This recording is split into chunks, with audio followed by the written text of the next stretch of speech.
ಮಜ್ಜಿ ಮಸಾಲ. ಎಂತ ಅಡಿಗೆಯ ರುಚಿಯಾಗೋ ರಹಸ್ಯವು 20 ರೂಪಾಯಿ. ಕಲ್ಯಾಣ ಕರ್ನಾಟಕದಲ್ಲಿ ಸರ್ಕಾರಿ ಶಾಲೆಗಳ ಸ್ಥಿತಿ ಅಧೋಗತಿಯನ್ನು ಆಗ್ಬಿಟ್ಟಿದೆ. ಹೇಳೋರಿಲ್ಲ ಕೇಳೋರಿಲ್ಲ. ಪ್ರೈವೇಟ್ ಸ್ಕೂಲ್ಗಳು ಈ ಥರ ಕತೆ ಕೇಳಿ ನೋಡೋಣ. ಇಲ್ಲ, ಇದೆಲ್ಲ ಆಗೋದು ಬರೀ ಸರ್ಕಾರಿ ಶಾಲೆಗಳ ಸ್ಥಿತಿ ಮಾತ್ರ. TV5 ಗ್ರೌಂಡ್ ರಿಪೋರ್ಟ್ನಲ್ಲಿ ಇಂಗಳಗಿ ಶಾಲೆಯ ದುಸ್ಥಿತಿ ಕ್ಲಿಯರ್ ಆಗಿ ಕಾಣಿಸ್ತಾ ಇದೆ. ಪಿಕ್ಚರ್ ಶಿಥಿಲಾವಸ್ಥೆಯಲ್ಲಿವೆ ಶಾಲಾ ಕೊಠಡಿಗಳು. TV5 ಗ್ರೌಂಡ್ ರಿಪೋರ್ಟ್ನಲ್ಲಿ ಇಂಗಳಗಿ ಶಾಲೆಯ ದುಸ್ಥಿತಿಗಳು ಕಾಣಿಸ್ತಾ ಇದೆ. ಶಿಥಿಲಾವಸ್ಥೆಯಲ್ಲಿವೆ ಶಾಲಾ ಕೊಠಡಿಗಳು. ಈ ಶಾಲಾ ಕೊಠಡಿಗಳಿಗೆ ಹೋದ ತಕ್ಷಣ ಒಂದು ಪಾಸಿಟಿವ್ ವೈಬ್ಸ್ ಬರಬೇಕು. ಇಲ್ಲಿ ಬೇರೆಯದ್ದೇ ವೈಬ್ಸ್ ಬರುತ್ತೆ. ಜೀವ ಕೈಯಲ್ಲಿ ಹಿಡಿದು ಪಾಠ ಕೇಳ್ತಾ ಇದ್ದಾರೆ ಸ್ಟೂಡೆಂಟ್ಸ್. ಯಾವಾಗ ಬೇಕಿದ್ರು, ಯಾರ ತಲೆ ಮೇಲೆ ಬೇಕಾದರೂ ಮೇಲ್ಛಾವಣಿಗಳು ಬೀಳಬಹುದು. ಅಂಥದ್ದೊಂದು ಆತಂಕ ಇದೆ. TV5 ಗ್ರೌಂಡ್ ರಿಯಾಲಿಟಿ ಚೆಕ್ಕನ್ನು ನಡೆಸಿದೆ. ನೋಡ್ಬೇಕಾ ಸ್ಥಿತಿಗಳು ಹೆಂಗಿದೆ ಅಂತ. ಮಕ್ಕಳಿಗೆ ಎಲ್ಲಿಂದ ಬರಬೇಕು ಪಾಸಿಟಿವ್ ವೈಬ್ಸ್? ಹೊರಗಡೆ ಕೂರಿಸ್ಕೊಂಡು ಪಾಠ ಮಾಡ್ತಾ ಇದ್ದಾರಾ ನೋಡಿ. ಯಾಕಂತ ಹೇಳಿದ್ರೆ ಒಳಗಡೆ ಏನು ಬೇಕಾದ್ರೂ ತಲೆ ಮೇಲೆ ಬಿದ್ದುಬಿಡ್ಬೋದಲ್ಲ. ಈಗ ಒಂದೆರಡು ತಿಂಗಳ ಗ್ಯಾಪಲ್ಲಿ ಇಂಥದ್ದೆಲ್ಲ ಆಗಿದೆ. ಮಕ್ಕಳುಗಳ ಪರಿಸ್ಥಿತಿ ನೋಡಿ ಹೆಂಗಿದೆ. ಯಾಕೆ ಅಲ್ಲಿನ ಜನಪ್ರತಿನಿಧಿಗಳು ಕಾಣಿಸಲ್ವಾ? ಕಂಡ್ರು ನಮಗೂ ಅದಕ್ಕೂ ಸಂಬಂಧ ಇಲ್ಲ ಅನ್ನಂಗಿದ್ದಾರೆ, ಗೊತ್ತಿಲ್ಲ. ಕಟ್ಟಡಗಳಂತೂ ಕೇಳಂಗಿಲ್ಲ, ಆ ಮಟ್ಟಿಗಿದೆ. ನಿಮ್ಮ ಈ ಜನಪ್ರತಿನಿಧಿಗಳು ಅನ್ನಿಸ್ಕೊಂಡವರ ಮಕ್ಕಳಿಗೆಲ್ಲ ಓದ್ತಾ ಇದ್ದಾರಾ?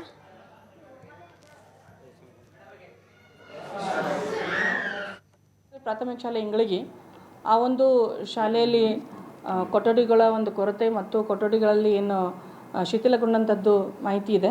ಸೊ ಅದರಲ್ಲಿ ಈಗ 2 ಕೊಠಡಿಗಳು ವಾಸಲಿಕ್ಕೆ, ಅಂದರೆ ನಮ್ಮ ಮಕ್ಕಳಿಗೆ ವಿದ್ಯಾಭ್ಯಾಸ ಮಾಡಲಿಕ್ಕೆ ಸರಿಯಾಗಿದ್ದು. ಅದರಲ್ಲಿ ಒಂದು ಸ್ಟಾಫ್ ರೂಮ್, ಒಂದು ಕ್ಲಾಸ್ ರೂಮ್ ಇದೆ. ಸ್ಟಾಫ್ ರೂಮ್ನಲ್ಲಿನೂ ವಿದ್ಯಾರ್ಥಿಗಳಿಗೆ ಪಾಠ ಮಾಡಲಿಕ್ಕೆ ಹೇಳಿದ್ದೀವಿ. ಮತ್ತು ಅಲ್ಲಿ ಆ ಒಂದು ವಲಯದಲ್ಲಿರ್ತಕ್ಕಂಥ, ಆ ಗ್ರಾಮದಲ್ಲಿರ್ತಕ್ಕಂಥ ಯಾವುದಾದ್ರೂ ಸರ್ಕಾರಿ ಕಟ್ಟಡಗಳು ಅಥವಾ ಲೈಬ್ರರಿಲಿದ್ದರೆ ಅದನ್ನು ನೋಡಿ BOರಿಗೆ ವರದಿಯನ್ನು ಕೊಡಿ ಅಂತ ಹೇಳಿದ್ದೀವಿ. ಅಲ್ಲಿ ಕೂಡ ಕ್ಲಾಸನ್ನು ನಡೆಸ್ತೀವಿ. ಮತ್ತು ಪರ್ಯಾಯವಾಗಿ ಈ ಒಂದು ಕ್ಲಾಸ್ಗಳನ್ನು ನಡೆಸಲಿಕ್ಕೆ ಮಾನ್ಯ ಶಾಸಕರ ಗಮನಕ್ಕೆ ತೊಗೊಂಬಂದು KKRDB ಅನುದಾನದಲ್ಲಿ ಹೆಚ್ಚಿನ ಒಂದು 7-8 ಕ್ಲಾಸ್ ರೂಮ್ಸ್ಗಳನ್ನು, ಶೌಚಾಲಯಗಳನ್ನು ನಿರ್ಮಿಸಲಿಕ್ಕೆ ಅನುದಾನದಲ್ಲಿ ಬೇಡಿಕೆಯನ್ನು ಮತ್ತು ಕ್ರಿಯಾ ಯೋಜನೆಯನ್ನು ಸಲ್ಲಿಸಲಾಗಿದೆ. Thank you.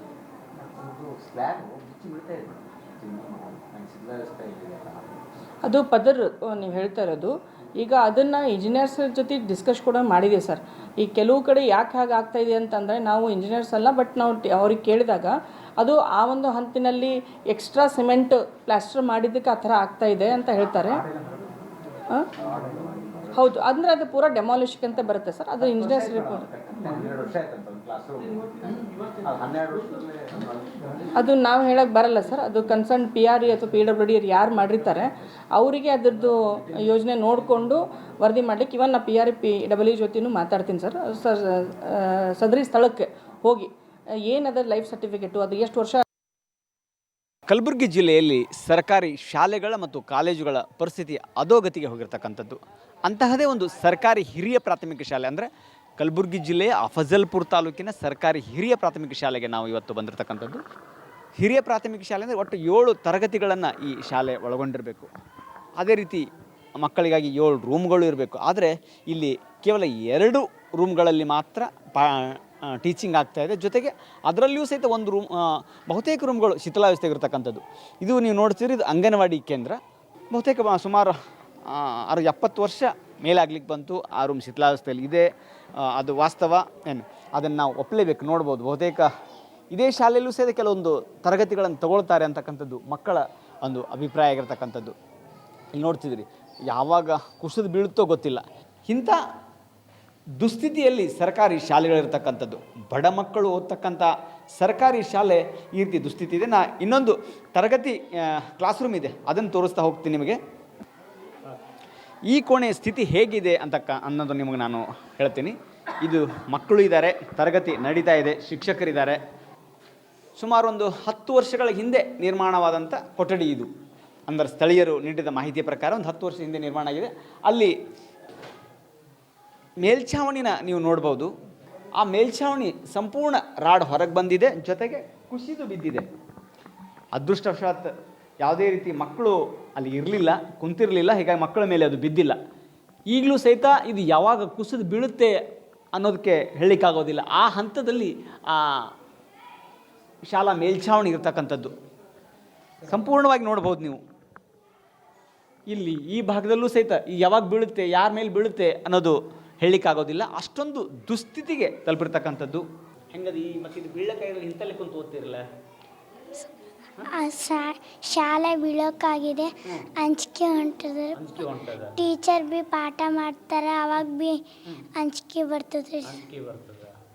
ಒಂದು ಶಾಲೆ ಕಟ್ಕೊಳ್ಬೇಕು. ನಿನ್ನ ಹೆಸರು? ಸುಕನ್ಯಾ. ಸುಕನ್ಯಾ. ಮಕ್ಕಳು ಹೇಳ್ತಿದ್ದಾರೆ, ನಾವು ಭಯದಲ್ಲೇ ಇಲ್ಲಿ ಶಾಲೆಯಲ್ಲಿ ಕಲಿತಾ ಇದ್ದೀವಿ, ಹೀಗಾಗಿ ನಮಗೆ ಹೊಸ ಶಾಲೆ ಬೇಕು ಅಂತಕ್ಕಂಥದ್ದು ಇದೆ. ಇಲ್ಲಿ ಸ್ಥಳೀಯರಿದ್ದಾರೆ, ಅವ್ರನ್ನ ಮಾತಾಡಿಸೋ ಒಂದು ಪ್ರಯತ್ನ ನಾನು ಮಾಡ್ತೀನಿ. ಹಳ್ಳಿಗಳಲ್ಲಿ ಏನಂತಾರೆ ಶಿಕ್ಷಣದ ಕೊರತೆ ಭಾಳ ಆಗತ್ತದ. ಯಾಕೆ ಆಗಲಕತ್ತದಪ್ಪ ಅಂದ್ರೆ ಆಲ್ಮೋಸ್ಟ್ ಇಲ್ಲಿ ರೈತಾಪಿ ವರ್ಗದ ಮಕ್ಕಳು, ಬಡ ಮಕ್ಕಳೇ ಇರೋದ್ರಿಂದ ಅವರಿಗಂತೂ ದುಡ್ಡು ಕೊಟ್ಟು ಪ್ರೈವೇಟ್ ಸ್ಕೂಲಿಗೆ ಹಾಕೋದಂತೂ ಅವ್ರ ಕೈಲಿ ತಾಕತ್ತಿಲ್ಲ. ಇರುವಂಥ ಸ್ಕೂಲ್ ಇದೆ, ಗೌರ್ಮೆಂಟ್ ಸ್ಕೂಲಿಗೆ ಹಚ್ಕೊಟ್ಬೇಕಪ್ಪ ಅಂದ್ರೆ ನಮ್ಮ ಅಫಜಲ್ಪುರ ತಾಲೂಕು ಇಂಗಳಗಿ ಶಾಲೆಯ ಪರಿಸ್ಥಿತಿ ಹೆಂಗಾಗ್ಯದಪ್ಪ ಅಂದ್ರೆ ಸ್ಕೂಲಿಗೆ ಬಂದರೆ ಅಂಜಿಕೆ ಬರುವಂಥ ಪರಿಸ್ಥಿತಿ ಬಂದ. ಯಾಕಪ್ಪ ಅಂದ್ರೆ ಆ ಶಾಲೆಯಲ್ಲಿ ಮಕ್ಕಳು ಕೂತು ಪಾಠ ಕೇಳಕ್ಕೂ ಅಂಜಿಕೆ ಬರ್ಲಾಗತ್ತ, ಶಿಕ್ಷಕರಿಗೂ ಪಾಠ ಹೇಳ್ಬೇಕಪ್ಪ ಅಂದ್ರೆ ಅಂಜಿಕೆ ಆಗ್ಲಾಗತ್ತ. ಹಳ್ಳಿ ಮಕ್ಕಳಿಗೆ ಬೆಳೆಸ್ರಿ, ಹಳ್ಳಿ ಮಕ್ಕಳಿಗೆ ಶಿಕ್ಷಣ ಕೊಡಿಸ್ರಿ ಅಂತೇಳಿ ನಮ್ಮ CM ಸಾಹೇಬರಲ್ಲಿ ದೊಡ್ಡ ಮನವಿ ಮಾಡ್ತೀನಿ. ಧನ್ಯವಾದಗಳು. ಅವ್ರು ಹೇಳೋದು ಕನ್ನಡ ಶಾಲೆಗಳನ್ನು ಉಳಿಸಿ, ಗ್ರಾಮೀಣ ಭಾಗದಲ್ಲಿರ್ತಕ್ಕಂಥ ಪ್ರತಿಭೆಗಳಿಗೆ ಗುಣಮಟ್ಟದ ಶಿಕ್ಷಣ ಕೊಡಿ, ಜೊತೆಗೆ ಒಳ್ಳೆಯ ಕಟ್ಟಡವೂ ಸಹಿತ ನಮ್ಮ ಊರಿಗೆ ಬರಬೇಕು. ಹೀಗಾಗಿ ಕೇವಲ ಒಂದೇ ಒಂದು ಸುಸಜ್ಜಿತ ಕಟ್ಟಡ ತಕ್ಕ ಉಳಿದಿದ್ದೆಲ್ಲವೂ ಯಾವಾಗ ಬೀಳುತ್ತೆ ಗೊತ್ತಿಲ್ಲ. ಮಕ್ಕಳು ಸಹಿತ ಹೇಳ್ತಾರೆ, ನಮಗೆ ಹೆದರಿಕೆ ಆಗ್ತಾ ಇದೆ, ಭಯ ಬರ್ತಾ ಇದೆ, ಶಿಕ್ಷಕರು ನಾವು ಅಂಜ್ಕೊಂತ ಇಲ್ಲಿ ಸಾಲಿ ಕಲಿತಿದ್ದೀವಿ ಅಂತಕ್ಕಂಥ ಅಭಿಪ್ರಾಯ ವ್ಯಕ್ತಪಡಿಸ್ತಿದ್ದಾರೆ. ಕೂಡಲೇ ನಮ್ಮ ಜಿಲ್ಲಾ ಉಸ್ತುವಾರಿ ಸಚಿವ ಪ್ರಿಯಾಂಕ್ ಖರ್ಗೆ ಆಗಿರಲಿ ಮತ್ತು KKRDB ಅಧ್ಯಕ್ಷರಂಥ ಅಜಯ್ ಸಿಂಗು, ಸ್ಥಳೀಯ ಶಾಸಕರಂಥ MI ಪಾಟೀಲ್ ಅವರು ಗಮನ ಹರಿಸೋ ಮೂಲಕ ಈ ಗ್ರಾಮಕ್ಕೆ ಸುಸಜ್ಜಿತವಾದ ಶಾಲಾ ಕಟ್ಟಡ ನಿರ್ಮಿಸಿಕೊಡಬೇಕು ಅಂತಕ್ಕಂಥ ಬೇಡಿಕೆ ಈ ಗ್ರಾಮಸ್ಥರದ್ದು ಮತ್ತು ಶಾಲಾ ಮಕ್ಕಳದಾಗಿರ್ತಕ್ಕಂಥದ್ದು. ಕ್ಯಾಮ್ರಾಮನ್ ವಿಜಯ್ ಗಾಜರೆ ಜೊತೆ ಸಿದ್ದು ಸಾತಿಯಾಳ್, TV5 ಕಲಬುರಗಿ. ಈ ಬಗ್ಗೆ ಮತ್ತಷ್ಟು ಮಾಹಿತಿಯನ್ನು ಕೊಡ್ತಾರೆ ದೂರವಾಣಿ ಸಂಪರ್ಕದಲ್ಲಿ ಪ್ರತಿನಿಧಿ ಸಿದ್ದು. ಬೋರ್ಡ್ ಮೇಲೆ ಚಿತ್ತಾರವನ್ನೇ ನಾವು ನೋಡ್ಬಿಟ್ವಿ. ಆ ಬೋರ್ಡ್ಗಳು ಏನು ಹಂಗಿದೆ, ಪರಿಸ್ಥಿತಿ ಏನು ಹಿಂಗಿದೆ, ಯಾವುದಾದ್ರೂ ಪ್ರೈವೇಟ್ ಸ್ಕೂಲ್ಗಳು ಹಿಂಗಿರೋದು ನೀವು ನೋಡಿರ್ತೀರಾ. ಯಾಕೆ ಇಷ್ಟೊಂದು ನೆಗ್ಲಿಜೆನ್ಸ್ ಏನಕ್ಕೆ? ಈ ಸರ್ಕಾರಿ ಹಿರಿಯ ಪ್ರಾಥಮಿಕ ಶಾಲೆಯತ್ತ ಯಾವ ಜನಪ್ರತಿನಿಧಿಗಳು ಬಂದು ನೋಡೇ ಇಲ್ವಾ? ನೋಡಿದ್ರೆ ಏನಾಗುತ್ತೆ ಇರಲಿ ಬಿಡಿ ಅನ್ನುವಂಥ ನೆಗ್ಲಿಜೆನ್ಸಾ? ಏನು ಕಥೆ ಇದು? ಹೌದು ಅಮೃತ, ಈ ಒಂದು ದುಸ್ಥಿತಿ ನೋಡಿರ್ತಕ್ಕಂಥದ್ದು ಇದು ಕಲಬುರಗಿ ಅಫಜಲ್ಪುರ ತಾಲೂಕಿನ ಇಂಗಳಗಿ ಗ್ರಾಮದ ಸರ್ಕಾರಿ ಹಿರಿಯ ಪ್ರಾಥಮಿಕ ಶಾಲೆ ದುಸ್ಥಿತಿ. ಯಾಕಂದ್ರೆ ಶಾಲಾ ಕಟ್ಟಡಗಳು ಸಂಪೂರ್ಣ ಶಿಥಿಲಾವಸ್ಥೆಯಲ್ಲಿರ್ತಕ್ಕಂಥದ್ದು. ಕೇವಲ ಒಂದೇ ಒಂದು ಕೊಠಡಿ ಇದೆ, ಅದು ಚೆನ್ನಾಗಿದೆ. ಅದು ಬಿಟ್ಟರೆ ಹೊರಗಡೆ ವರಾಂಡಾದಲ್ಲಿ ಮತ್ತು ಗ್ರೌಂಡ್ ಅಲ್ಲಿ ಮಕ್ಕಳು ಶಿಕ್ಷಕರು ಪಾಠ ಮಾಡ್ತಕ್ಕಂಥ ಸ್ಥಿತಿಯೂ ಇದೆ. ಹೀಗಾಗಿ ಯಾವಾಗ ಬೀಳುತ್ತೆ ಗೊತ್ತಿಲ್ಲ ಅಂತಕ್ಕಂಥ ಸ್ಥಿತಿ ಇದೆ. ಆ ವಿಜುವಲ್ ಅಲ್ಲಿ ನೋಡ್ಬೋದು, ಒಂದು ಬೇವಿನ ಮರದ ಬೇರ್ಗಳೆಲ್ಲ ಒಳಗಡೆ ಬಂದಿರ್ತಕ್ಕಂಥದ್ದು. ಜೊತೆಗೆ ಆ ಮೇಲ್ಛಾವಣಿ ಯಾವಾಗ ಬೀಳುತ್ತೆ, ಮಕ್ಕಳು ತಲೆ ಮೇಲೆ ಪುಸ್ತಕ ಅಂದ್ರೆ ಏನಾದ್ರು ಬಿದ್ದರೆ ತಲೆಗೆ ಪೆಟ್ಟಾಗದೇ ಇರ್ಲಿ ಅನ್ನೋ ರೀತಿಯಲ್ಲಿ ಇಟ್ಕೊಂಡು ಪಾಠವನ್ನ ಕಲಿತಕ್ಕಂಥ ಸ್ಥಿತಿ ಅಲ್ಲಿ ಇರ್ತಕ್ಕಂಥದ್ದು. ಇದಕ್ಕೆ ಸಂಬಂಧಪಟ್ಟಂಗೆ ಶಾಸಕರ ಗಮನಕ್ಕೂ ತಂದಿದ್ದಾರೆ, ಅಲ್ಲಿ ಜನಪ್ರತಿನಿಧಿ ಗಮನಕ್ಕೆ ತಂದಿದ್ದಾರೆ, KKRDB ಅಧ್ಯಕ್ಷರ ಗಮನಕ್ಕೆ ತಂದಿದ್ದಾರೆ. ಆದ್ರೆ ಇಲ್ಲ, ನಾವು ಮಾಡ್ತೀವಿ ಅಂತಕ್ಕಂಥ ಉತ್ತರ ಸಿಗ್ತಿದೆ ವಿನಃ ಇಲ್ಲಿವರೆಗೆ ಸಹಿತ ಶಾಲಾ ಕೊಠಡಿಗಳು ಮಂಜೂರಾಗಿಲ್ಲ. ಈಗ ನಾವು ಈ ಸಂಬಂಧಪಟ್ಟಂಗೆ DDP ಅವ್ರನ್ನ ಮಾತಾಡ್ತಕ್ಕ ಸಂದರ್ಭದಲ್ಲಿ ಅವರು ಹೇಳಿದ್ದು, ನಾವು ಶಾಸಕರ ಗಮನಕ್ಕೆ ತಂದಿದೀವಿ, ಜೊತೆಗೆ KKRDB ಅವ್ರಿಗೆ ಮಾಡ್ಕೊಡ್ತೀವಿ ಅಂದ್ರೆ ಸುಮಾರು ಎಷ್ಟು ಕೋಣೆಗಳು ಬೇಕು, ಹಳೆ ಕೋಣೆಗಳನ್ನ ಡೆಮಾಲಿಷ್ ಮಾಡಿ ಹೊಸದಾಗಿ ಕೋಣೆ ನಿರ್ಮಿಸಿಕೊಡ್ತೀವಿ ಅಂತಕ್ಕಂಥ ಅಭಿಪ್ರಾಯ ವ್ಯಕ್ತಪಡಿಸಿದ್ದಾರೆ. ಆದ್ರೆ ಅಲ್ಲಿ ಸ್ಥಳೀಯರ ಪ್ರಕಾರ ನಮ್ಮ ಮಕ್ಕಳು ಖಾಸಗಿ ಶಾಲೆಗೆ ಹೋಗ್ಲಿಕ್ಕಾಗಲ್ಲ, ನಮ್ಮ ಹತ್ರ ಅಷ್ಟು ದುಡ್ಡಿಲ್ಲ, ಇರೋದು ಸರ್ಕಾರಿ ಶಾಲೆ, ಬಡ ಮಕ್ಕಳಿಗೆ ಸರ್ಕಾರಿ ಶಾಲೆ ಇದೆ, ಆದ್ರೆ ಅಲ್ಲಿ ಕೂತ್ಕೊಂಡು ಓದ್ಲಿಕ್ಕೆ ಒಳ್ಳೆ ವ್ಯವಸ್ಥೆ ಇಲ್ಲ, ಒಳ್ಳೆ ಕೋಣೆಗಳಿಲ್ಲ ಅಂತಕ್ಕಂಥ ಅಳಲು ಅವ್ರದಾಗಿರ್ತಕ್ಕಂಥದ್ದು. ಕೂಡಲೇ ಸ್ಥಳೀಯ ಶಾಸಕರು ಮತ್ತು KKRDB ಅಧ್ಯಕ್ಷರು, ಜಿಲ್ಲಾ ಉಸ್ತುವಾರಿ ಸಚಿವ ಪ್ರಿಯಾಂಕ್ ಖರ್ಗೆ ಅವರ ಕಡೆ ಗಮನ ಕೊಡಬೇಕು. ಆ ಶಾಲೆ ಇದು ಒಂದೇ ಶಾಲೆ ಇಲ್ಲ, ಬಹುತೇಕ ಕಲ್ಯಾಣ ಕರ್ನಾಟಕ ಭಾಗದಲ್ಲಿ ಕಲಬುರಗಿ ಗ್ರಾಮೀಣ ಪ್ರದೇಶಕ್ಕೆ ಹೋದ್ರೆ ಇಂತಹ ಶಾಲೆಗಳ ಸ್ಥಿತಿ ಸಾಕಷ್ಟು ಸಿಗುತ್ತೆ ನಮ್ಗೆ. ಹೀಗಾಗಿ ಕೋಣೆಗಳಿಗೂ ಮತ್ತು ಜೊತೆಗೆ ಶಿಕ್ಷಕರ ಕೊರತೆಯೂ ಸಹಿತ ಸಾಕಷ್ಟು ಇದೆ ಇಡೀ ಕಲ್ಯಾಣ ಕರ್ನಾಟಕ ಭಾಗದಲ್ಲಿ. ಇದೆಲ್ಲವನ್ನು ನೀಗಿಸಬೇಕು ಅಂತಕ್ಕಂಥ ಆಗ್ರಹ ಸ್ಥಳೀಯರಾಗಿರ್ತಕ್ಕಂಥದ್ದು. ಅಮೃತ. ಥ್ಯಾಂಕ್ ಯು ಸಿದ್ದು ಸಾತಿಹಾಳ್ ತಮ್ಮೆಲ್ಲ ಮಾಹಿತಿಗಾಗಿ.